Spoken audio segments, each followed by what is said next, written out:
Welcome to the August 2022 edition of Hunt Camp Mail. Just to let you know, I uploaded this video actually 2 weeks ago and set it to go public today. So this isn't current. I'm currently in Zimbabwe hunting and fishing right now. So this is the only way that Hunt Camp Mail was even going to happen this month. So I decided to make a short one early. Even though the beginning of this month was really hectic for me because I spent a week in Montana before heading to Africa and the Middle East. I didn't have a ton of time to make a proper Hunt Camp Mail, and I apologize for that. It was especially tough because I made that really long video about preparing for a buffalo hunt. I might get the occasional internet connection on my travels, so be sure to follow me on Instagram at Desert Dog Hunting. And I'll do my best to post some material there for you guys. With the intro out of the way, let's get to this month's mail. And our first letter is from Daniel. Daniel didn't say where he was from, but Daniel wrote, "Would you consider discussing your thoughts on suppressors? They seem to be quite the rage these days." Suppressors are highly illegal to own in the state that I live in. Actually, it's a felony punishable by jail time and the loss of your Second Amendment rights. So I don't really want to do that. Also, most of the countries I hunt in, like the country I'm in right now, Zimbabwe, don't allow suppressors. So, they wouldn't be useful to me all the time anyway. But having said that, I would use them where they're legal if I could.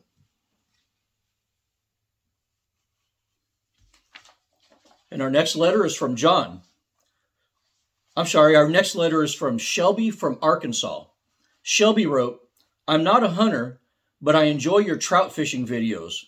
What is your favorite type of trout to fish for?" It's a good question. I'm in love with them all, Shelby.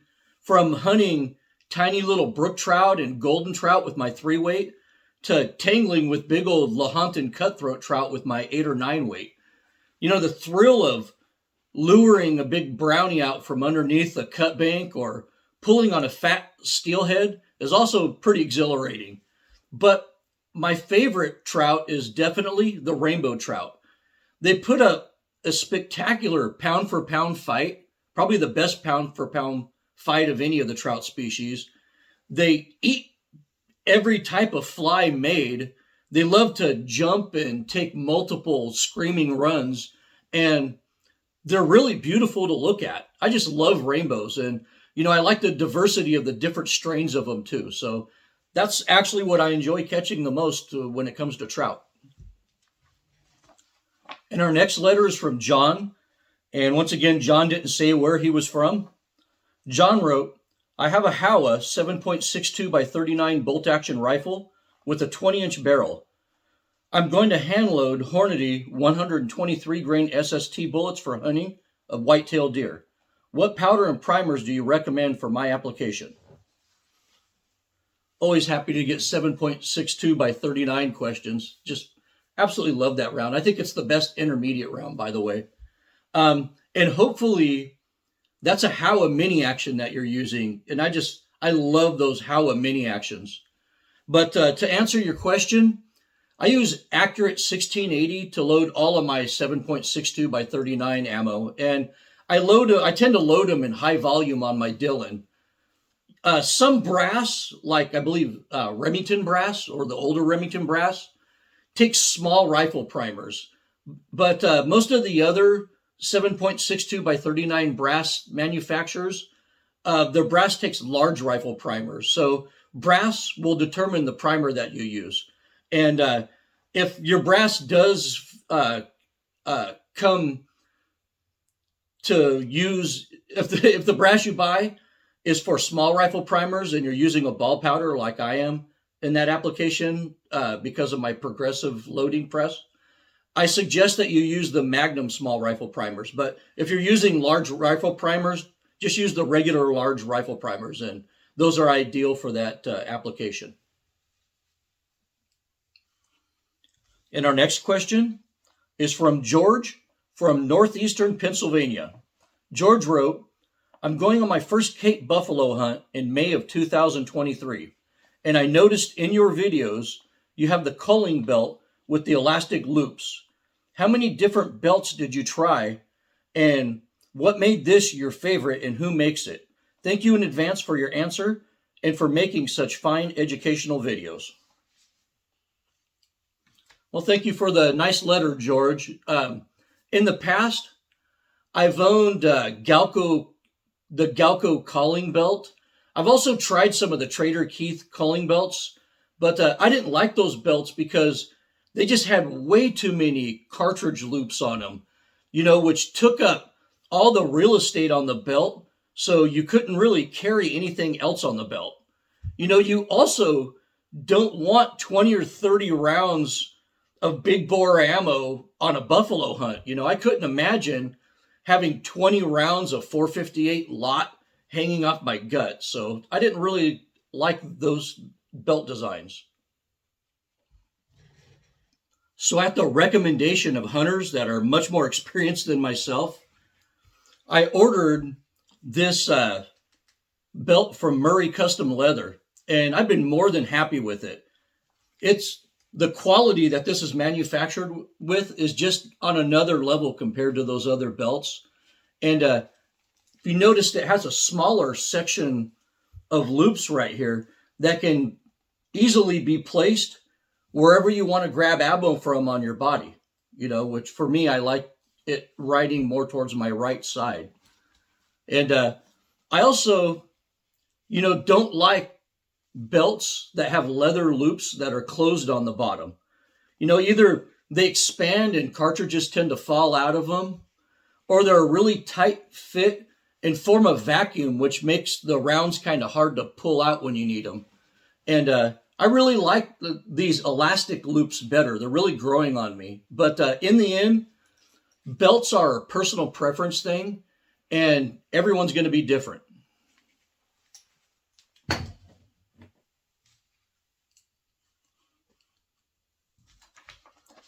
And our next letter is from Marcus from Canada. Marcus wrote, when you say the ELD-x is like an interlock, but also a poor hunting bullet, is it something in the bullet's design that causes failure, or does it have more to do with people who use the ELD-x bullets taking super long shots on game? Your comments on the ELD-x have scared me off of trying them, but I'm curious if inside the 350-yard range, if they would perform as well as the interlock bullets I've had success with in the past. Well, Marcus, the interlocks and the ELDs have basically the same design. They're a simple cup and core design, but they put a little notch in the middle, and according to Hornady, that retains the core section a little bit better so it doesn't shed weight as fast. But, most people who've used them don't really realize that benefit or see it. When people talk about hunting bullets being of really poor construction in the old days before good bullets were made, they were talking about bullets constructed just like the ELD. So the type of bullets that people hunted with, like in the 1940s, that were unpredictable and would often come apart on impact, are the same thing being marketed by Hornady today as an awesome hunting bullet. Yes, they'll still work good on relatively soft targets that when the velocity is just right on those bullets, but they're not very reliable outside of those parameters. And it's up to you what you want out of a hunting bullet. Cup and core bullets usually do fine for those classic behind the shoulder heart-lung shots on thin-skinned game, but it comes down to expectations with hunting bullets. I demand a bullet that'll punch through bone, expand reliably, maintain mass, track perfectly straight, and often leaves 2 holes in the animal for blood tracking. And the ELD really doesn't do any of that.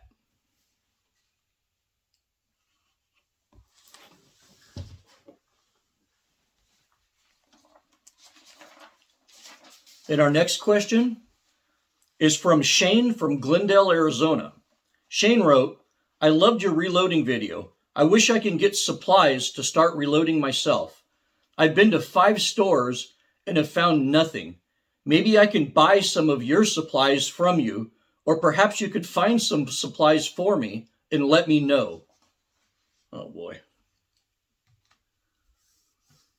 You know, Shane, I've seen supplies in Arizona stores lately a lot. I've been to Arizona a few times this year. I was in Prescott this year, and I brought back powder and brass from that trip. You know, I visited my property in Arizona. I'm an Arizona landowner a few months ago, and the stores were pretty stocked up on that trip.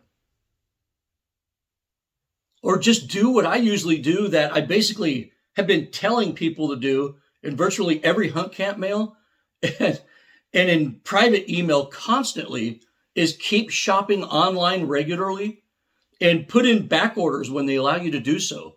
You know, spend a little bit more money on GunBroker if you're really that desperate to get supplies right now. You know, you need to get off your butt and do the work yourself instead of asking for handouts. You know, honestly, I think this is the last question I'm ever going to answer from people emailing me, begging me to find ammo for them or sell them some of my reloading supplies, or can I please search Google for the, you know, I just literally, when I want something, I just put it in Google and go through the list of what comes up. I mean, it's really that easy.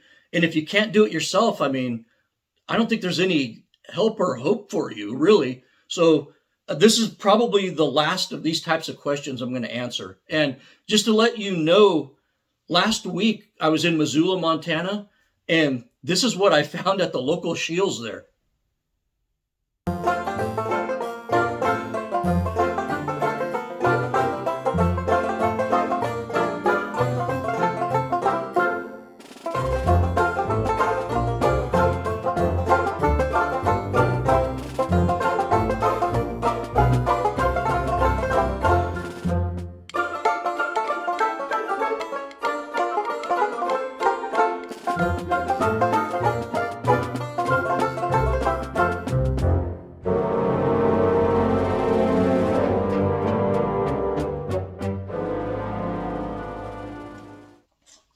And our next question is from John from Western Australia.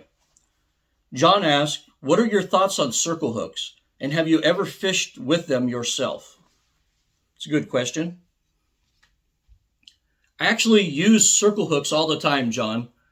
I use them 100% of the time when I'm shark fishing, not only because they're better for the shark's health, but because they double your hookup ratio on those particular animals. Also, for fish like tuna and even yellowtail, you know, kind of what you call kingfish over there down under, you know, fish like that like to grab bait sideways and run with it and kind of move it around and swallow it while they're running. You know, and for fish like that behave like that when they feed, circle hooks actually work wonders. So I do use them a lot. Our next question is from Thomas from Sweden. Thomas wrote, the maximum number of hunting guns one can own here in Sweden is 6. That includes both shotguns and bullet firing rifles. Also note that you cannot hunt with handguns, black powder guns, bow, or crossbow. Choosing those 6 rifles and shotguns is a constant challenge for the Swedish hunter. With your expertise and experience, which 6 calibers and shotguns would you choose? Oh, wow. That's an excellent question. And I love these hypotheticals too. They really get you thinking. Yeah, that was an awesome question. But as a caveat, I'll be answering this question from the perspective of a global hunter that hunts just about everything. And I'll start from the smallest to the biggest with rifles and then go to shotguns. The first of my 6 guns I'd own would be a 22 rimfire. You know, probably a 22 Magnum because it's a little bit more versatile than the 22 long rifle.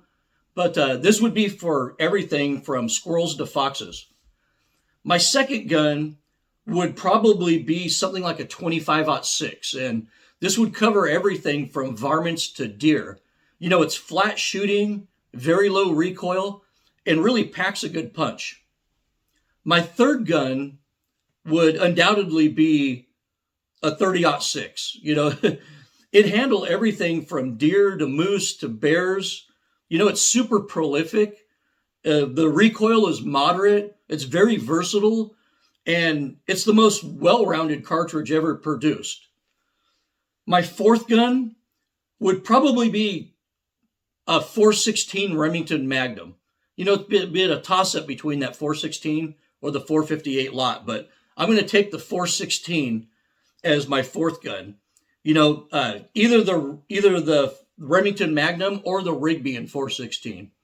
This would be my go-to dangerous game rifle. The 416s are flat shooting. They have pretty tolerable recoil. They're versatile, they're prolific, and they really punch way above their caliber.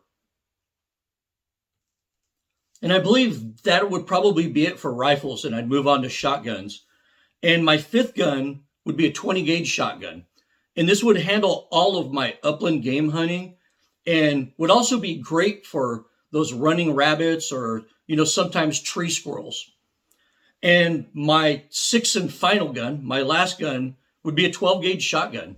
And this would be for big waterfowl and turkeys, and also with double-aught buckshot and a shorter barrel. This gun would also double as a great home defense weapon. So those would be my 6 guns if I could only own 6 guns. Rimfire, 2 small bores, 1 big bore, and 2 shotguns. And that would be my 6 guns. And our next letter is from Tim from Arizona. Tim wrote, I posted a comment in one of your videos, and I found your response very rude. Rather than giving me an answer, you basically told me to watch your video. You're being paid to answer your viewers' questions, and you are failing to do that. I removed my question, and I am unsubscribing. Ooh, wow. I'm sorry that you're so easily offended, Tim. You asked a question that I clearly answered 2 minutes into that video, and I never insulted you. I did not insult you. I just directed you to watch 2 minutes into that video, and that's all I wrote. And, I'm also not being paid to answer your questions, and I really have no obligation to you. So get that entitlement out of your head. We've become a society with no desire to gather details and have intelligent dialogues. As a result, people believe news headlines without actually reading the story. People judge book titles instead of reading the book, and people comment on videos that they've never even actually watched. And, this country is currently suffering from an enormous intellectual crisis, in my opinion. And our next question is from Charlie, and Charlie didn't say where he was from. And Charlie wrote, I just finished watching the Africa packing video for buffalo that you just uploaded. I have one problem with the video. You never showed what is inside of your rifle case. Can you please give us a view of the inside of your rifle case? Yeah, I have a clip of that, and I'm going to show it to you in this Hunt Camp mail, but that video was running so long. My original version of that video ended up being like an hour and 10 minutes, and I just cut out a lot of stuff in that video. I mean, I had more stuff on running drills and practicing with the rifle. I had a little bit more reloading stuff in there. I also had a whole chapter on handling and storing your money securely while you're traveling, and I eliminated that entire chapter. And one of the things I had on there was just like a short, maybe 20, 30-second clip where I opened up that Pelican 1750 case and showed you what was inside of it. And I'll show that to you right now. And this is what the inside of my Pelican 1750 looks like. You can see I have my Model 70 and 416 Remington Magnum in there. Yeah, that's the end of the barrel right there. It gets skinnier at that section, so I put a piece of foam over it to keep it tight. The bolt's down in there.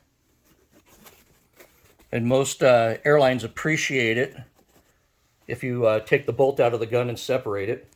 Also have some earplugs right here. A multi-tool, and this does everything on this rifle. My Form 4457 rifle sling, and I cut the foam on this to hold 3 fishing rods. So rifle and fishing rods both in this. And that's the inside of my Pelican 1750 case for this trip. And I buy these foam inserts on Amazon all the time. I'll buy one here or there just to customize it for any particular trip. So I have a bunch of these cutouts cut out for different rifles and different things. And our last question is from Ronald from Colorado. Ronald wrote, I saw your Abel reels in Hunt Camp Mail a couple months ago. Those are made right here in Colorado and are part of Colorado fishing history.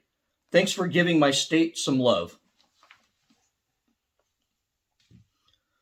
I love everything about the beautiful state of Colorado, except your politics. You know, I've been a customer of Abel for many years. Abel was actually a California company for most of its life. A lot of Coloradoans don't know that. And most of my Abel reels are California reels. Steve Abel sold the company to Mayfly Outdoors in 2012, and they didn't really start making Abel reels in Colorado until 2017. So, you know, all you guys in Colorado running around with those Abel reels with the Colorado flag graphics all over them, just be mindful, it's only been a Colorado company for about 5 years, you know, and the previous 30 years, you know, they were in California. Abel quality, as far as I know, is still great, and their designs just keep improving, even under the new ownership. If I lived right next to the factory like you do, I think I'd be broke right now. Well, that wraps up another edition of Hunt Camp Mail. I'm sorry it was so short this month. Here's some memes for August.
Like I said earlier in the video, in the prologue, this edition of Hunt Camp Mail was recorded earlier this month and set to release late because I should currently be in Zimbabwe right now, either tracking dagaboys or, pulling on tigerfish in the Zambezi River, hopefully.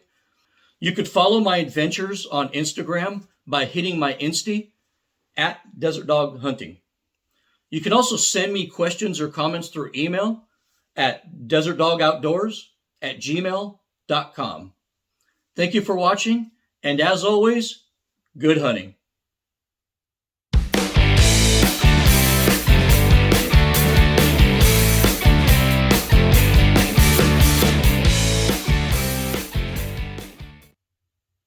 And I know some of you are going to be upset this month because I didn't use the bullshit button. So this is for you. Bullshit! Bullshit! Bullshit!